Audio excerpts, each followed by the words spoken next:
नमस्कार साथियों, स्वागत है आपका आपके अपने यूट्यूब चैनल स्टडी विद एवी में। साथियों, आप सभी लोग कैसे हैं?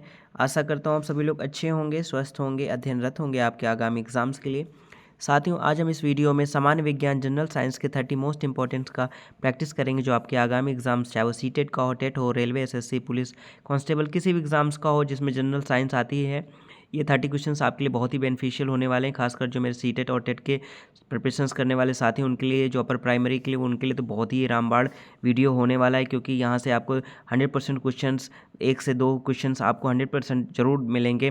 हर प्रैक्टिस सेट से इसी तरह से अगर आप प्रैक्टिस करते रहेंगे तो 100% आप पूरे 30 में से 30 क्वेश्चंस आप सॉल्व कर पाएंगे जनरल साइंस के। तो साथियों, शुरू करते हैं आज का अभ्यास। आज का पहला प्रश्न है, मैंने आप साथियों, आप सभी लोगों की डिमांड थी, मेरे कुछ इंग्लिश मीडियम के साथियों हैं कि सर इंग्लिश में भी आप प्रैक्टिस सेट बनाएं जिससे हमें भी बेनिफिशियल हो सके।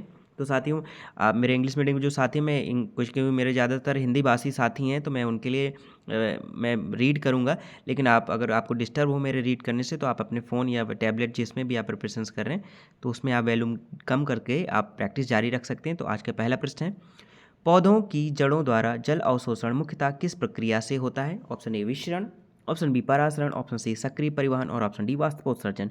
तो पौधों की जड़ों द्वारा जल अवशोषण मुख्यतः किस प्रक्रिया से होता है? तो वो होता है साथियों परासरण द्वारा होता है, ऑस्मोसिस प्रक्रिया के तहत होता है। Option B is the right answer हो जाएगा। जड़ों की कोशिकाओं में जल का प्रवेश परासरण द्वारा होता है, इसका सही जवाब होगा। अगले प्रश्न पर आते हैं, प्रश्न नंबर 2, उत्तल दर्पण में बना प्रतिबिंब कैसा होता है? ऑप्शन ए वास्तविक व उल्टा, ऑप्शन बी काल्पनिक व सीधा, ऑप्शन सी वास्तविक व सीधा और ऑप्शन डी बड़ा। तो उत्तल दर्पण में बना प्रतिबिंब कैसा होता है साथियों? तो काल्पनिक, सीधा व छोटा होता है वस्तु से। तो याद रखिएगा ऑप्शन बी इसका राइट आंसर हो जाएगा। उत्तल दर्पण में बना प्रतिबिंब हमेशा काल्पनिक, सीधा और छोटा होता है। अगले प्रश्न पर आते हैं, प्रश्न नंबर 3, अम्लों का अवशोषण मानव शरीर में कहाँ होता है? ऑप्शन ए पेट, ऑप्शन बी छोटी आंत, ऑप्शन सी बड़ी आंत और ऑप्शन डी यकृत। तो अमीनो अम्ल का अवशोषण मानव शरीर में कहाँ होता है? तो साथियों होता है स्मॉल इंस्टेंटाइन, छोटी आंत में होता है। तो अगले प्रश्न पर आते हैं, प्रश्न नंबर 4, चालक में विद्युत धारा प्रवाहित होने पर वह गर्म क्यों होता है? ऑप्शन ए घर्षण की वजह से, ऑप्शन बी विद्युत प्रतिरोध की वजह से, ऑप्शन सी चुंबकीय प्रभाव की वजह से और ऑप्शन डी गुरुत्वाकर्षण की वजह से। तो चालक में विद्युत धारा प्रवाहित होने पर वह गर्म क्यों हो जाता है? क्योंकि उसमें क्या रहता है? इलेक्ट्रिकल रेजिस्टेंस रहता है, तो विद्युत प्रतिरोध रहता है इसकी वजह से। तो ऑप्शन बी इसका क्या हो जाएगा? तार में प्रतिरोध होने से विद्युत ऊर्जा ऊष्मा में बदलती है, तो इसकी वजह से वो क्या होता है? विद्युत प्रतिरोध उत्पन्न होता है। ऑप्शन बी इसका सही जवाब हो जाएगा। अगले प्रश्न पर आते हैं, प्रश्न नंबर 5, प्रकाश संश्लेषण की प्रकाश अभिक्रिया में कौन सी गैस निकलती है? Option A carbon dioxide, option B oxygen, option C nitrogen और ऑप्शन डी हाइड्रोजन। तो प्रकाश संश्लेषण की प्रकाश अभिक्रिया में कौन सी गैस निकलती है? तो कौन सी गैस रिलीज होती है साथियों? ऑक्सीजन गैस रिलीज होती है। ऑप्शन बी इसका क्या हो जाएगा? सही जवाब हो जाएगा। प्रकाश अभिक्रिया में जल का विघटन होता है और ऑक्सीजन बनती है, तो ऑप्शन बी इसका सही जवाब हो जाएगा। तो साथियों, आपको वीडियो कैसा लग रहा है जरूर बताइए। साथ ही साथ अपना स्कोर जरूर वीडियो के लास्ट में बताइएगा कि आपके 30 में से कितना स्कोर आपने गेन किया, आपकी तैयारी कैसी चल रही है, आपको इसका भी पता चल सके और आपको और कितनी मेहनत की आवश्यकता है ये भी है।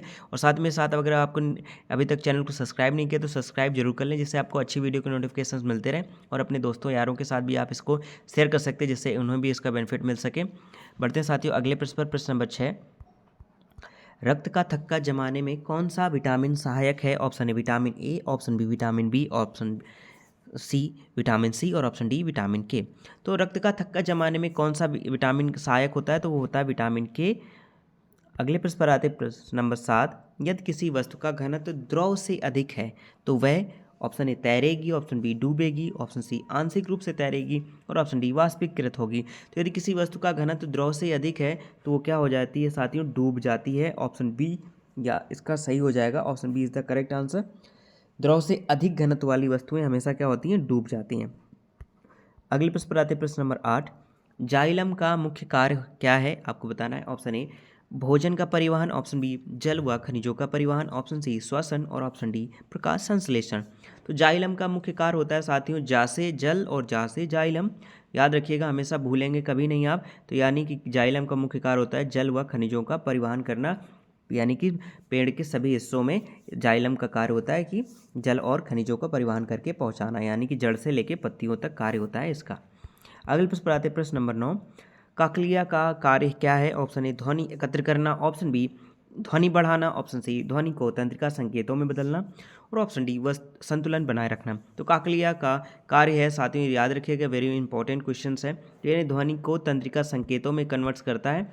ऑप्शन सी इसका क्या हो जाएगा, राइट आंसर हो जाएगा। अगले प्रश्न पर बढ़ते हैं। प्रश्न नंबर 10, अम्लीय मिट्टी को उदासीन बनाने के लिए क्या मिलाया जाता है? Option A urea, option B चूना, और ऑप्शन सी कंपोस्ट, और ऑप्शन डी पोटास। तो अम्लीय मिट्टी को उदासीन बनाने के लिए उसमें क्या मिलाते हैं साथियों, लाइम मिलाते हैं, चूना को मिलाते हैं। ऑप्शन बी इसका क्या हो जाएगा, सही जवाब हो जाएगा। इससे क्या होता है, चूना जो अम्लीय मिट्टी में मिलता है तो उसको उदासीन कर देता है। अगले प्रश्न पर बढ़ते हैं। प्रश्न नंबर 11, निर्वात में ऊष्मा का संचरण किस विधि से होता है? ऑप्शन ए चालन, ऑप्शन बी संवहन, ऑप्शन सी विकिरण, और ऑप्शन डी विसरण। तो निर्वात में ऊष्मा का संचरण किस विधि से होता है साथियों, तो वो होता है विकिरण विधि से, रेडिएशन से होता है। ऑप्शन सी इसका क्या हो जाएगा, सही जवाब हो जाएगा। निर्वात में ऊष्मा केवल विकिरण द्वारा संचारित होती है, ऑप्शन सी। अगले प्रश्न पर आते हैं। प्रश्न नंबर 12, पौधों में भोजन बनाने के लिए ऊर्जा कहाँ से मिलती है? ऑप्शन ए मृदा से, ऑप्शन बी सूर्य से, ऑप्शन सी जल से, और ऑप्शन डी वायु से। तो पौधों में भोजन बनाने के लिए ऊर्जा कहाँ से मिलती है? तो वो मिलती है साथियों सूर्य से मिलती है, तभी वो प्रकाश संश्लेषण की प्रक्रिया होती है सूर्य के प्रकाश की उपस्थिति में। ऑप्शन बी इसका सही जवाब हो जाएगा। प्रश्न नंबर 13, रक्त में हीमोग्लोबिन का कार्य क्या है? ऑप्शन ए रोगाणुओं से लड़ना, ऑप्शन बी ऑक्सीजन ढोना, ऑप्शन सी रक्त जमाना, और ऑप्शन डी हार्मोन बनाना। रक्त में हीमोग्लोबिन का कार्य क्या है? तो हीमोग्लोबिन क्या करता है, ऑक्सीजन का परिवहन करता है, ऑक्सीजन को ढोता है, कैरी ऑक्सीजन। ऑप्शन बी इसका क्या हो जाएगा, सही जवाब होगा। प्रश्न नंबर 14, पौधों में वाष्पोत्सर्जन का मुख्य लाभ क्या है? ऑप्शन ए भोजन बनाना, ऑप्शन बी जल का ऊपर की ओर परिवहन, ऑप्शन सी श्वसन, और ऑप्शन डी बीज बनाना। पौधों में वाष्पोत्सर्जन का मुख्य लाभ क्या है? तो मुख्य लाभ क्या करता है, यानी कि वो जल का ऊपर की ओर परिवहन करता है। ऑप्शन बी इसका क्या हो जाएगा, सही जवाब हो जाएगा। प्रश्न नंबर 15, ध्वनि की तीव्रता निर्भर करती है। ऑप्शन ए आवृत्ति, ऑप्शन बी आयाम, ऑप्शन सी चाल, और ऑप्शन डी तरंग दैर्ध्य। तो ध्वनि की तीव्रता निर्भर करती है साथियों, तो वो निर्भर करती है एम्पलीट्यूड पर, आयाम पर। ऑप्शन बी इसका सही जवाब होगा। तो साथियों आपको प्रैक्टिस सेट कैसा लग रहा है जरूर बताइए कमेंट्स बॉक्स में।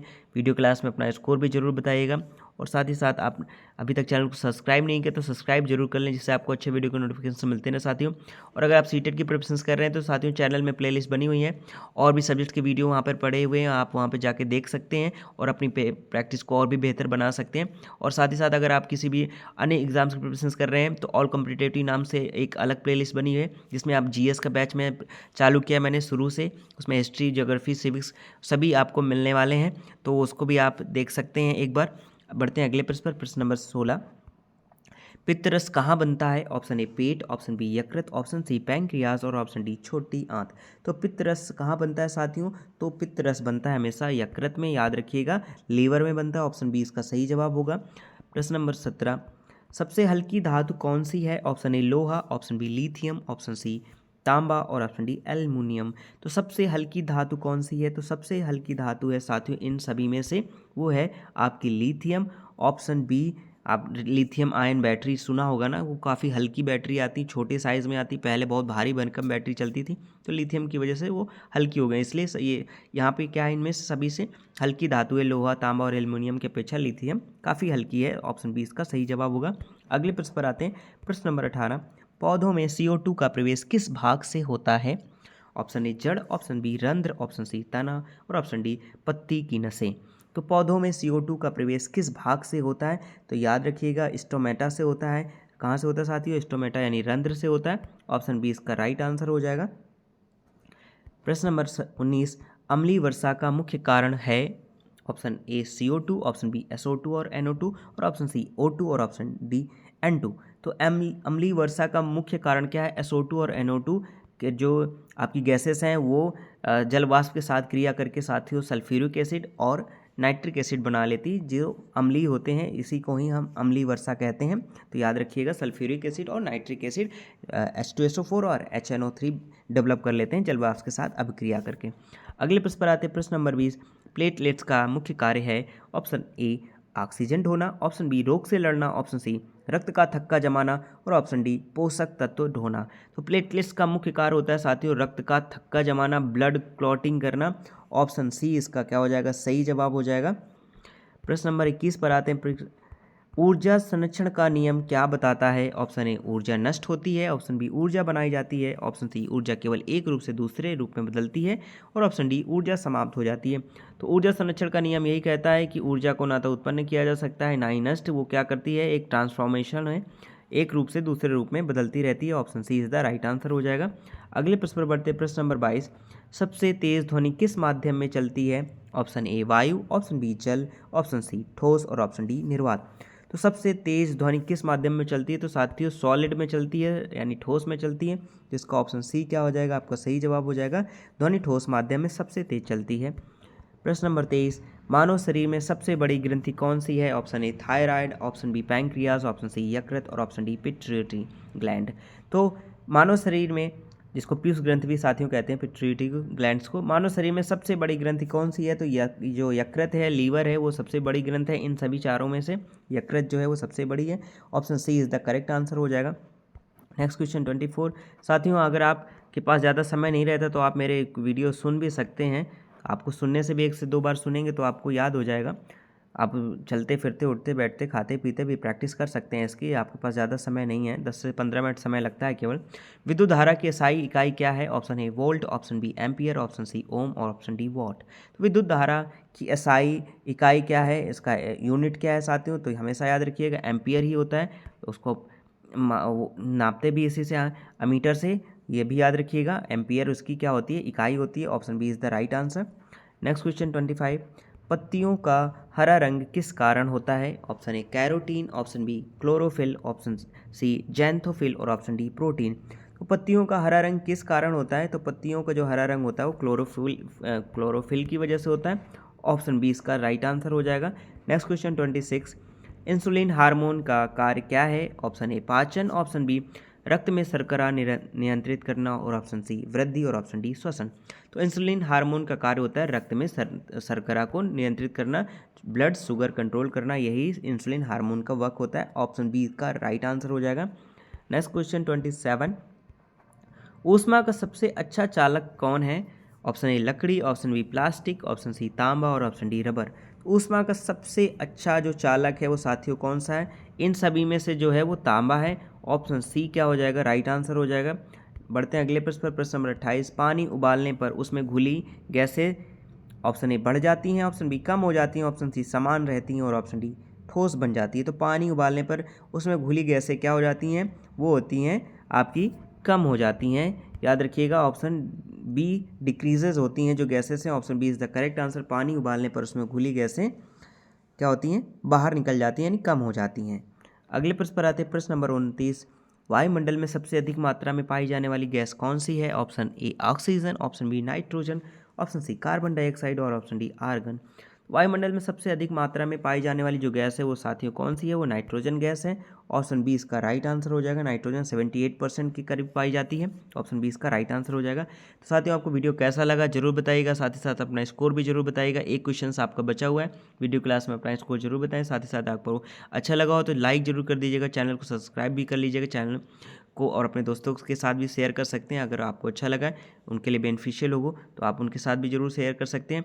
आशा करता हूँ आपको सभी लोगों को पसंद आया होगा। तो लाइक करके साथियों आप मुझे भी मोटिवेट कर सकते हैं। मुझे भी ऐसा मोटिवेशन मिलता है कि मैं आपके लिए और भी अच्छे अच्छे वीडियो इसी तरह से लेकर आता रहूँ। तो आज के आते हैं अंतिम प्रश्न पर साथियों, प्रश्न नंबर 30, निम्न में से कौन सा ग्रीन हाउस गैस नहीं है? Option A methane, option B carbon dioxide और ऑप्शन सी नाइट्रोजन और ऑप्शन डी जल वाष्प। तो निम्न में से कौन सा ग्रीन हाउस गैस नहीं है? तो जो नाइट्रोजन गैस है वो ग्रीन हाउस गैस नहीं है। बाकी तीनों क्या है? ग्रीन हाउस गैस है। मीथेन भी है, कार्बन डाइऑक्साइड यानी CO2 भी है और जल वाष्प भी है। ये हैं सभी ग्रीन हाउस गैसेस, लेकिन नाइट्रोजन यहाँ पर नहीं है। तो साथियों आज हम लोगों ने जनरल साइंस के 30 मोस्ट इंपॉर्टेंट क्वेश्चंस का यहाँ पर रिवीजन प्रैक्टिस किया, जो आपके आगामी एग्जाम्स में आपके लिए बहुत ही हेल्पफुल होने वाले हैं। इतना तो आपने देख ही लिया है। तो साथियों वीडियो को लास्ट तक बने रहने के लिए आप सभी लोगों का बहुत बहुत धन्यवाद। Thank you so much.